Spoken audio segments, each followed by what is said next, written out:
आज जो मैं कहानी लेकर आई हूँ यह सत्य घटना पर आधारित है। करीब 27 साल पुरानी यह घटना है। यह कोई काल्पनिक कहानी नहीं, क्योंकि यह पुलिस रिकॉर्ड पर भी है। चाइना में इसे मिडनाइट बस, रूट नंबर 375 और फ्रैगनेंट हिल के नाम से भी जाना जाता है। 14 नवंबर 1995 की यह कहानी है। यह कहानी शुरू होती है बीजिंग से। नवंबर का महीना था, कड़ाके की ठंड थी। कोहरा इतना था कि 3 फुट दूर खड़ा इंसान भी ना दिखे। उस रात रूट 375 की बस रवाना हुई, जो अपने स्थान की आखिरी बस थी। बस अपने मुसाफिरों को अपनी अपनी जगह छोड़ती हुई चली जा रही थी। अभी बस को 5 से 7 स्टॉप और पूरे करने थे। उसके बाद ही वह अपनी मंजिल पर पहुंचती। अपनी जगह पर 6 स्टॉप पहले इस बस में एक महिला और पुरुष सवार हुए। उनके साथ साथ एक बुजुर्ग महिला और एक लड़का भी सवार हुए। बस उनको लेकर आगे बढ़ती जा रही थी। पहले तो सब सही लग रहा था। ठंड बहुत ज़्यादा थी। रोड पर सन्नाटा था। कोहरे के कारण कुछ दिखाई नहीं दे रहा था। केवल उस रूट पर उस बस के इंजन की आवाज़ और बस के चलने का शोर सुनाई दे रहा था। मंजिल से 4 स्टॉप पहले ड्राइवर को दूर से 2 इंसान नजर आए। ड्राइवर ने गाड़ी रोकी। बस में पहले केवल 4 सवारी थी। लेडी कंडक्टर ने पिछला दरवाज़ा खोला। कंडक्टर ने देखा कि वो 2 इंसान नहीं बल्कि 3 इंसान थे। एक व्यक्ति उनके बीच में था। वो दोनों व्यक्ति तीसरे व्यक्ति को सहारा देकर ऊपर चढ़ा रहे थे। कंडक्टर को रात और कोहरे के कारण उनके चेहरे साफ नजर नहीं आ रहे थे। दूसरा, उन लोगों ने परंपरागत चाइनीज कपड़े पहने हुए थे। बस में 4 सवारी पहले से ही थी। उन सबको यह देखकर अजीब सा लगा। पहले तो 2 व्यक्ति थे, अब यह तीसरा व्यक्ति भी है। रोड पर पूरी तरह सन्नाटा, अंधेरा पसरा हुआ है। उनको देखकर बस में जो 4 सवारियां थी वो घबरा गई। एक तो उनका पहनावा और उनका हाव भाव सब अलग दिखाई दे रहा था। थोड़ी देर बाद अगला स्टॉप आ गया। उस स्टॉप पर दोनों पति पत्नी उतर गए।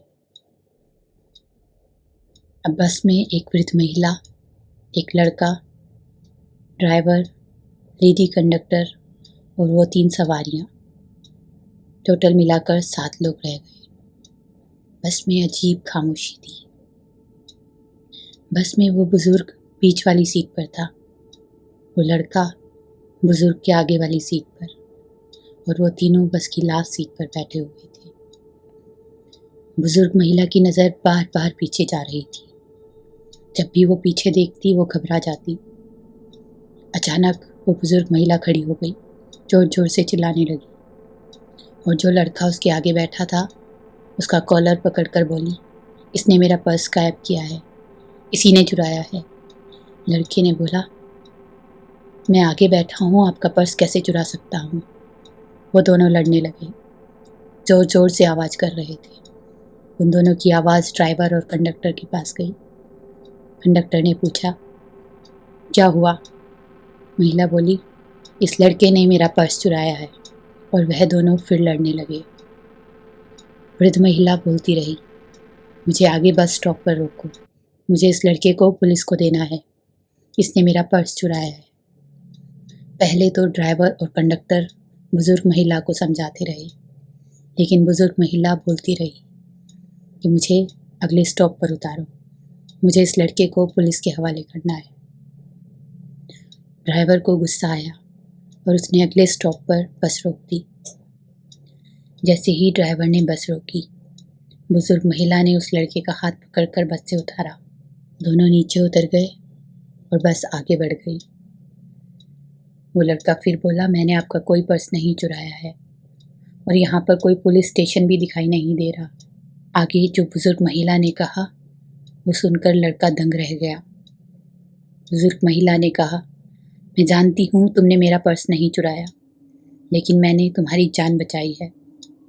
लड़का आश्चर्यचकित होकर वृद्ध महिला को देखता रहा। फिर पूछा, आपने कैसे मेरी जान बचाई? मुझे किससे खतरा था? कौन था जो मुझे मारना चाहता था?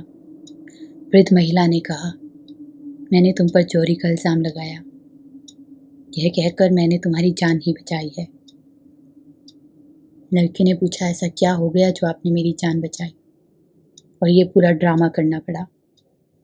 वृद्ध महिला बोली, बस में जो 3 मुसाफिर पीछे बैठे थे, मेरी नज़र बार बार उन पर जा रही थी। मैंने बार बार पीछे मुड़कर देखा। अचानक हवा चली और उनके कपड़े उड़े, तो मैंने देखा उनका कमर के नीचे का हिस्सा था ही नहीं। लड़का बोला, ऐसे हो ही नहीं सकता। भला ये कैसे हो सकता है? हम सब ने देखा जब वो बस में सवार थे। बिना पैर के क्या वो बस में चढ़ सकते थे? बुजुर्ग महिला ने कहा, मैं झूठ नहीं बोल रही हूँ। मैंने एक बार नहीं बार बार देखा। मेरी उम्र धोखा नहीं खा सकती। मुझे पता है वो शैतान थे। बस में उतरने के बाद उन दोनों ने पुलिस स्टेशन का पता किया, क्योंकि उस बुजुर्ग महिला का मानना था ये चीज़ें नॉर्मल नहीं हैं। थोड़ी दूर चलने के बाद पुलिस स्टेशन दिखा। बुजुर्ग महिला ने पूरी बात पुलिस स्टेशन में बताई। शायद ये वृद्ध हो गई है, इसलिए दिमाग खराब हो गया है। पुलिस ने लड़के से पूछा। लड़के ने पर्स चोरी वाली बात बता दी। पुलिस को लगा ये दोनों झूठ बोल रहे हैं। फिर उन्होंने कहा, आप जाइए, हम देख लेंगे। पुलिस ने उन दोनों के नंबर और एड्रेस रिकॉर्ड में ले लिए। वो वृद्ध महिला और लड़का अपने घर चले गए। अगली सुबह 15 नवंबर को बस डिपो में होना चाहिए था, लेकिन 14 नवंबर को जो बस लास्ट स्टॉप पर पहुंची, 15 नवंबर की सुबह तक नहीं पहुंची। बस डिपो वाले ने पता किया। पता चला लास्ट स्टॉप से पहुंचने के 4 स्टॉप पहले बस को देखा गया। उसके बाद न बस, न ड्राइवर और ना ही लेडी कंडक्टर को किसी ने देखा, न पता चला।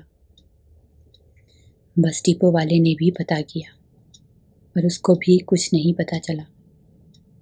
उसने थक हार कर पुलिस को शिकायत की।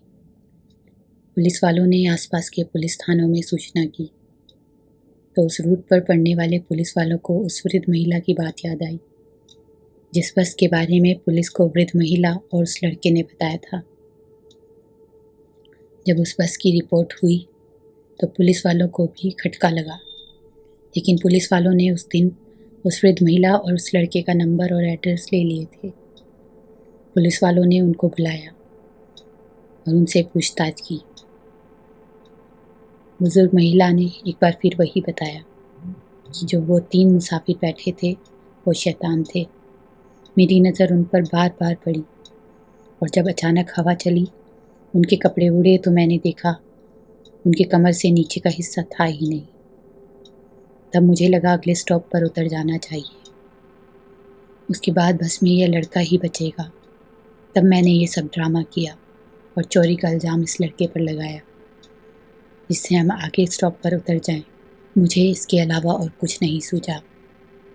पुलिस वालों ने जब रिपोर्ट लिखी तो बात मीडिया तक चली गई।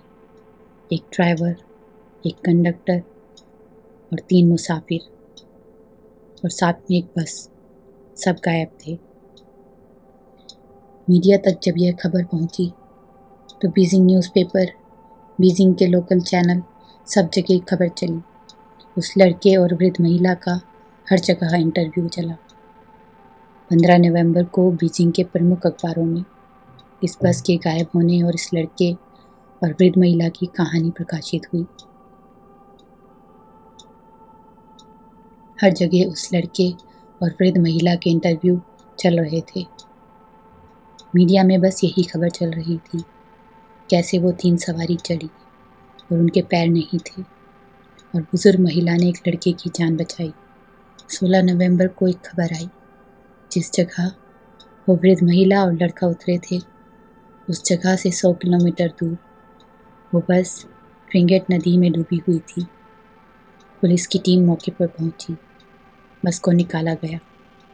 बस वही थी जो रूट नंबर 375 से रवाना हुई थी। बस के अंदर कुल 5 लाशें थीं, एक ड्राइवर की, एक लेडी कंडक्टर और 3 सवारी।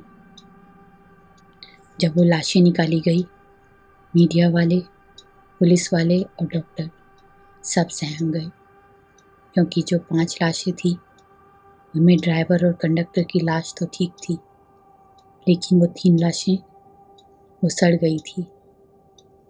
इतनी जल्दी डिकम्पोज होना नामुमकिन था। ऐसा लग रहा था मानो इन लाशों को पड़े हुए अरसा हो गया, जबकि 2 दिन पहले ये बस गायब हुई थी। डॉक्टर के अनुसार 2 दिन में बॉडी इतनी जल्दी डिकम्पोज नहीं होती, भले ही गर्मी क्यों ना हो। और यहाँ बीजिंग में तो नवंबर का महीना था, कड़ाके की ठंड थी, ऊपर से पानी में लाशें। अब उनकी बॉडी को फॉरेंसिक में भेजा गया तो पता चला ये तीनों लाशें अभी की नहीं हैं, ये बहुत पुरानी हैं। अब सवाल ये कि लाशें अगर पुरानी हैं तो 14 नवंबर 1995 को बस में लाशें चढ़ी कैसे? पुलिस को कोई सबूत नहीं मिला। पुलिस वालों ने बस डिपो वाले से बात की।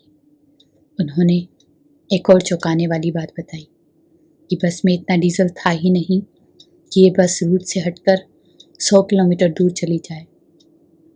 पुलिस वालों ने बस को चेक किया, उसका फ्यूल टैंक खोला गया और उसमें खून भरा हुआ था। अब पुलिस वालों ने सोचा बिना तेल के खून की सहायता से बस चल ही नहीं सकती, तो बस 100 किलोमीटर आगे गई कैसे? ये बहुत अजीब चीज़ थी। उस टाइम में भी चीन में सीसीटीवी कैमरे लगे थे। सब सीसीटीवी कैमरों को खंगाला गया, लेकिन वह कुछ भी रिकॉर्डिंग में नहीं मिला। उनमें केवल वहीं तक रिकॉर्डिंग थी जिस स्टॉप तक वो महिला और लड़का बैठे हुए थे। आगे के कैमरों में बस कहीं आई ही नहीं। इन सवालों के जवाब पुलिस के पास आज तक नहीं है। आज 27 साल बाद भी बीजिंग पुलिस के पास कोई जवाब नहीं। सवाल वही थे कि वो 3 सवारी कौन थी। बस में वृद्ध महिला और उस लड़के के उतरने के बाद सीसीटीवी कैमरे में कुछ भी क्यों नज़र नहीं आया? वो बस बिना तेल के फ्रैगनेंट हिल तक कैसे पहुंची और फ्यूल टैंक खून से कैसे भरा था? यही सब सवालों के जवाब आज 27 साल बाद भी नहीं मिले। कई महीनों तक रूट नंबर 375 में सन्नाटा पसरा रहा। 375 रूट पर लोगों ने चलना बंद कर दिया। रूट नंबर 375 को भूतहा माना जाने लगा। यह सब चीज़ें पुलिस रिकॉर्ड में आज तक हैं और 27 साल बाद भी इनका कोई जवाब नहीं मिला।